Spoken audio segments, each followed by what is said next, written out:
کہ یار واقعی یا تو آپ آلٹرنیٹ پیش کرو متبادل. خام خامے اعتراضات کرنا یہ انگلی توڑنا ہے کہ نہ ادھر کے رہے نہ ادھر کے. تو ہم انجینئر سے بھی کہتے ہیں یا تو کوئی صحیح بزرگ پیش کر دو ہمارے سامنے, آج کے دور کے کچھ 25-30 بزرگوں کے نام بتا دو. غامدی صاحب سے ہم کہتے ہیں اور کوئی 25-30 اچھے اسکالرز کے نام بتا دو جو 100% اسلام کو سمجھتے ہوں. اور ایتھیسٹ سے ہم کہتے ہیں کہ یار اسلام بھی غلط, عیسائیت بھی غلط, یہودیت بھی غلط, سب غلط ہو گئے, تو صحیح کیا ہے؟ پھر صحیح اور غلط کی ڈیفینیشن کیا ہے؟ کوئی تم ہمیں بتا دو جو عقل کے معیار پہ پورا اترتا ہو. تمہارے پاس تو کوئی راستہ سرے سے ہے ہی نہیں, کیونکہ عقل رہنمائی کر ہی نہیں سکتی بہت ساری چیزوں میں. تو تم بلا وجہ حضرت عیسیٰ پیدا نہیں ہوئے تھے, یہ کیا ہے؟ انگلی توڑنا. بلا وجہ بیٹھ کے کیا کرنا؟ انگلی توڑنا. اور کوئی ایسی شخصیت گزری نہیں ہے, بیکار قسم کی فضول قسم کی باتیں. اور اس کے اخلاقی نقصانات کتنے ہیں. انسان کو آپ نے مان لیا اتفاق سے پیدا ہوا ہے, تو اتفاق سے پیدا ہونے کا مطلب اس کا کوئی ویژن نہیں ہے, پھر سارے کام اتفاق سے ہی کرے, یہ جو جس وقت بن پڑے کر لے.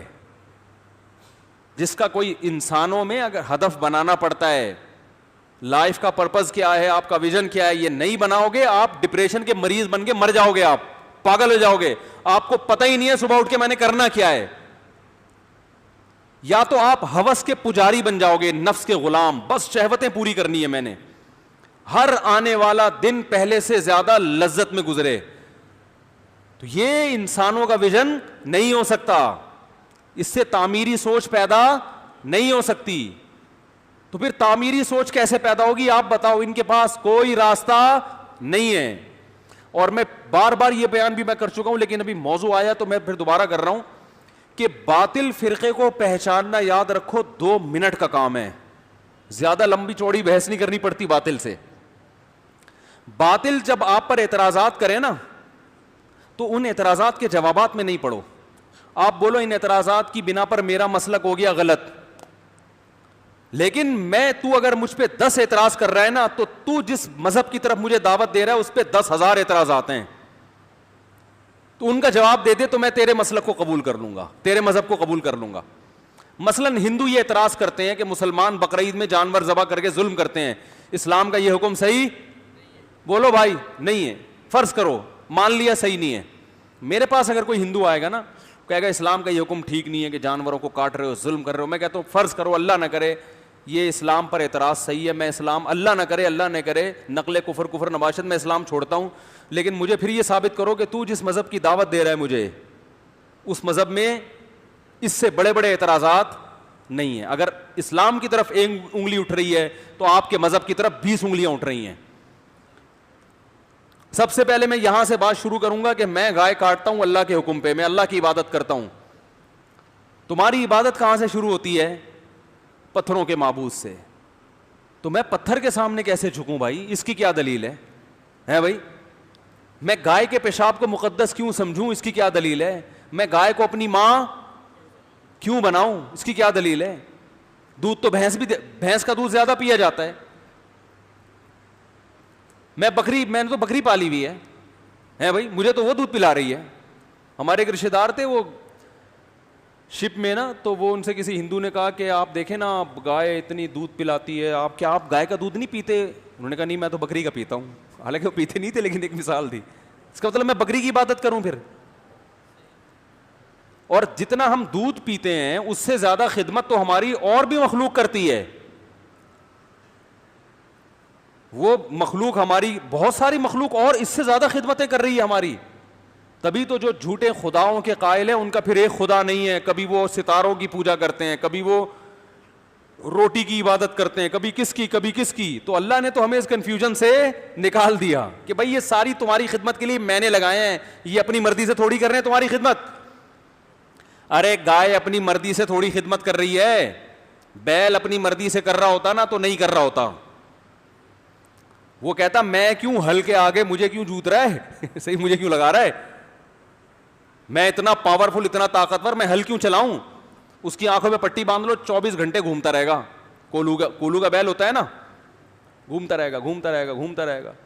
وہ اپنی مرضی سے تھوڑی, اس کو تو خدا نے ایسا بنایا کہ اس میں کھوپڑی رکھی نہیں, اس کو مسخر کر دیا ہمارے لیے کہ انسان تیری آنکھوں پہ کالی پٹی باندھے گا اور تجھے پش کرے گا, تو سمجھے گا لانگ روٹ پہ نکلا ہوں میں, وہ سمجھے گا آج میں کراچی ٹو پشاور جا رہا ہوں میں, وہ یہی سمجھ رہا ہوتا ہے, تبھی اس کی پٹی باندھتے ہیں. اور ایک بیل وہ لگا دیتے ہیں تاکہ مالک کو پتہ چلے کہ یہ چل رہا ہے, وہ چلتا رہتا ہے, وہ جب آنکھ کھلتی ہے یار میں وہیں کا وہیں کھڑا ہوا ہوں ٹھیک ہے. تو بیل اپنی مرضی سے تھوڑی یہ کر رہا ہوتا ہے.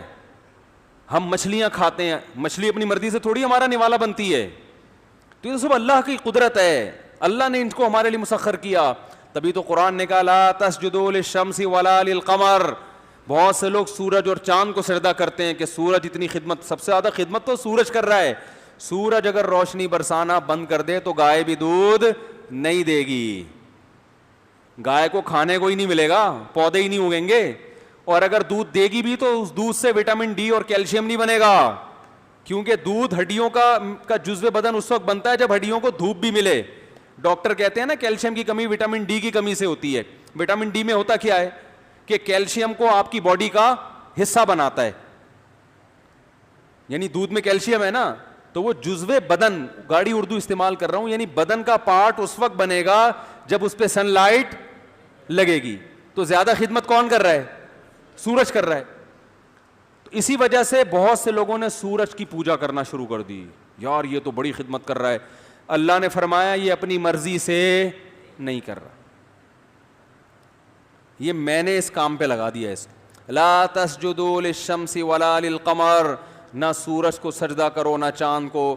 واسجدوا للہ الذی خلقہن, اس ذات کو سجدہ کرو جس نے سورج اور چاند کو پیدا کیا. سجدہ واجب ہو گیا, بعد میں کر لیے گا. تو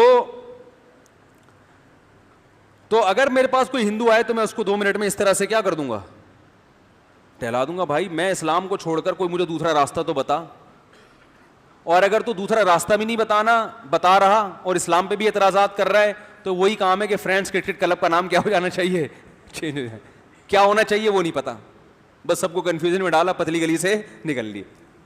اس کو کیا کہتے ہیں؟ انگلی توڑنا, انگلی توڑ کے نکل لی. تو زیادہ تر لوگ کمنٹس میں انگلیاں ہی توڑ رہے ہوتے ہیں بیٹھ کے. جو باطل لوگ ہیں نا, بیانات پہ اعتراض, اسلام پہ اعتراض, کبھی فقہ حنفی پہ اعتراض کرتے ہیں, یہ صحیح نہیں ہے. تو بھائی کوئی دوسرا فقہ مرتب دکھا دو, پھر مرتب ہو جس میں تمام جزیات کا حل ہو. لوگ کہتے ہیں قرآن و حدیث میں ہے, قرآن و حدیث میں ہے تو پھر آپ یوٹیوب پہ کیوں بیٹھے ہوئے ہو لوگوں کو بتانے کے لیے؟ قرآن حدیث لوگوں کے سامنے لا کے رکھ دو نا. آپ جیسے یوٹیوب کے ذریعے ڈیفائن کرتے ہو تو فقہاء نے کتابوں میں لکھ کے ڈیفائن کر دیا, تو بات تو ایک ہی ہے نا, بات کیا ہے؟ ایک ہی ہے نا. تو آپ بھی تو فتاوی لکھتے ہو, لکھی ہوئی تحریریں آپ کی بھی تو ہوتی ہیں, تو A to Z تمام مسائل کا حل دکھا دو. تو ہمارے پاس 4 فقہ کے علاوہ کوئی 5واں ہے ہی نہیں, تو ہم کیسے اس کو فالو کریں؟ 5واں فقہ ہی نہیں ہے تو بھائی فالو کیسے کریں گے ہم اس کو؟ پھر تو یہی ہوگا, کوئی اس کی سن رہا ہے, کوئی اس کی سن رہا ہے, کوئی قرآن حدیث کے نام پہ وہ مسئلہ بیان کر رہا ہے, وہ قرآن حدیث کے نام پہ الگ مسئلہ بیان کر رہا ہے, وہ قرآن حدیث کے نام پہ الگ. جتنے لوگ ہیں اتنے مسلک ہیں, لیکن انہوں نے سیاستاً نام ان سب کو ایک مسلک کا دیا ہوا ہے, حالانکہ وہ ایک نہیں ہے. طلاق کا مسئلہ پوچھ لو, چاروں فقہ میں پوچھو گے آپ کو جواب ریٹن میں پہلے سے صدیوں سے ایک ہی مسئلہ چلا رہا ہوگا. ان چاروں سے ہٹو گے, جتنے قرآن و حدیث پہ ریسرچ کرنے والے ہوں گے ان کے اتنے ہی فتوے ہوں گے. ایک کہہ رہا ہوگا قرآن حدیث کی روشنی میں طلاق ہو گئی ہے, دوسرا کہہ رہا ہوگا ایک بھی نہیں ہوئی ہے, تیسرا کہہ رہا ہوگا ایک ہو گئی ہے باقی 2 نہیں ہوئی ہیں. آئی بات سمجھ؟ سب کے الگ الگ مسئلے ہوں گے. تو پریکٹیکلی یہ پاسبل نہیں ہے, ممکن نہیں ہے. جو لوگ کہتے ہیں ہم کسی مسلک کو نہیں مانتے, یہ وہ لوگ ہیں جو اسلام پر عمل ہی نہیں کرتے ہیں, کیونکہ ابھی پورا عمل شروع ہی نہیں کیا, اس لیے ان کو مسلک کی ضرورت محسوس ہوئی نہیں ہے. یہ تھوڑا تھوڑا کر رہے ہوتے ہیں, کچھ وہاں سے کچھ وہاں سے. پورا اسلام کو فالو کریں گے تو ان کو ضرورت پڑے گی پراپر کسی مسلک پہ چلیں جس میں تمام مسائل کا حل موجود ہو. اس کے بغیر ممکن نہیں ہے چلنا. تو بس انگلیاں توڑ توڑ کے کیا کرنا؟ کنفیوژن پیدا کرنا. ایک دفعہ میرے پاس کچھ شیعہ حضرات کی طرف سے کچھ لوگ آئے اور مجھے کہنے لگے, وہ لڑکے تھے, ان کو شیعہ حضرات نے کچھ باغ فدق وغیرہ کا مسئلہ نہیں ہے, وہ جو کہتے ہیں حضرت فاطمہ کی وراثت یہ کر لی وہ کر لی, اس طرح کا. تو وہ کچھ لڑکے آئے مجھے کہنے لگے یہ حضرت فاطمہ رضی اللہ تعالیٰ عنہ پر معاذ اللہ ظلم ہوا تھا, حضرت ابو بکر حضرت عمر فاروق نے باغ لے لیا تھا, حدیث کا ریفرنس دیا, یہ وہ. مجھے کہا اس کا جواب دیں. میں نے کہا دیکھو میں ایک بات کا جواب دوں گا پھر تم دوسرا اعتراض لے کر آ جاؤ گے, پھر میں اس کا جواب دوں گا. تم ان سب باتوں کے کافی شافی جوابات الحمدللہ موجود ہیں. پھر چوتھا مسئلہ لے آؤ گے, پھر پانچواں لے آؤ گے, پھر چھٹا لے آؤ گے, پھر ساتواں. تو میں نے کہا میں تو پھر دن بھر یہی کرتا رہوں گا. تو میں نے کہا دیکھو اس کی ضرورت کیا ہے کہ اس سوال کا جواب کیوں چاہیے. وہ یہ اعتراض اس لیے کر رہے ہیں کہ ان کے خیال میں سنی مذہب درست نہیں ہے کیونکہ وہ ان میں غلط چیزیں آ گئی ہیں. میں نے کہا یہ تو سنی مذہب کے بنیادی عقائد میں سے ہے کہ صحابہ کرام نے حضرت فاطمہ کی وراثت نہیں لی. یہ تو ہمارے بڑے بڑے عشرہ مبشرہ ہیں جن کو دنیا میں جنت کی بشارت ملی, وہ نبی کی بیٹی سے وراثت کیسے کھا سکتے ہیں. یہ یعنی سنی مذہب کو کوئی اختلافی مسئلہ نہیں ہے یہ. میں نے کہا اس کا مطلب کیا ہوا کہ اگر آپ اس بات کو درست مان لیتے ہو تو پھر سنی مذہب ہی غلط ہو جائے گا کہ جس میں اتنے بڑے بڑے بلینڈر ہوئے ہیں کہ اہل بیت سے معاذ اللہ نفرت سکھائی جا رہی ہے اس میں.